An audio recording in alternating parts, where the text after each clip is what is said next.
বিশ্বকাপের সেমিফাইনালে আরেকবার হৃদয় ভাঙা বিদায়ের সাক্ষী হলো ইংল্যান্ড। ম্যাচের ৮৫ মিনিট পর্যন্ত ১-০ গোলে এগিয়ে থেকেও শেষ মুহূর্তে ২ গোল হজম করতে হয়েছে আর্জেন্টিনার কাছে। আর এই নাটকীয় পতনের সবচেয়ে বড় কারণ হিসেবে এখন আলোচনায় এসেছে একটি মুহূর্ত, হাইড্রেশন ব্রেক। হিউস্টনে রকিং টেস্টি, সীমানা ছাড়াও নিজেকে হারাও।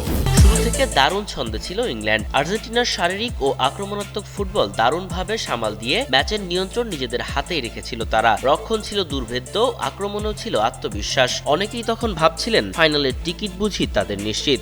কিন্তু দ্বিতীয়ার্ধের হাইড্রেশন ব্রেকের পরই যেন বদলে যায় সবকিছু।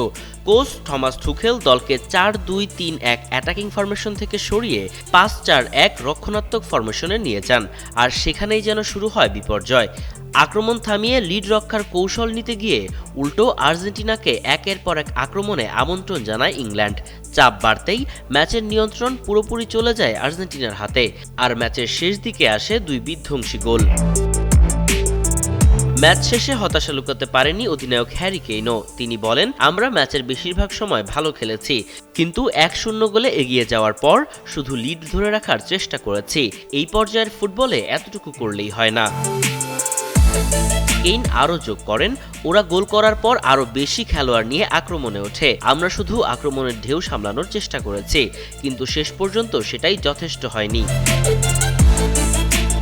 ২০১৮ বিশ্বকাপে ক্রোয়েশিয়ার বিপক্ষে যেমন শেষ মুহূর্তে স্বপ্ন ভেঙেছিল, এবারও যেন একই গল্পের পুনরাবৃত্তি হলো। প্রশ্ন এখন একটাই, টুখেলের অতি রক্ষণাত্মক সিদ্ধান্তই কি ইংল্যান্ডের ফাইনালের স্বপ্ন ভেঙে দিল, নাকি শেষ মুহূর্তে চাপ সামলাতে ব্যর্থ হলো থ্রি লায়ন্সরা?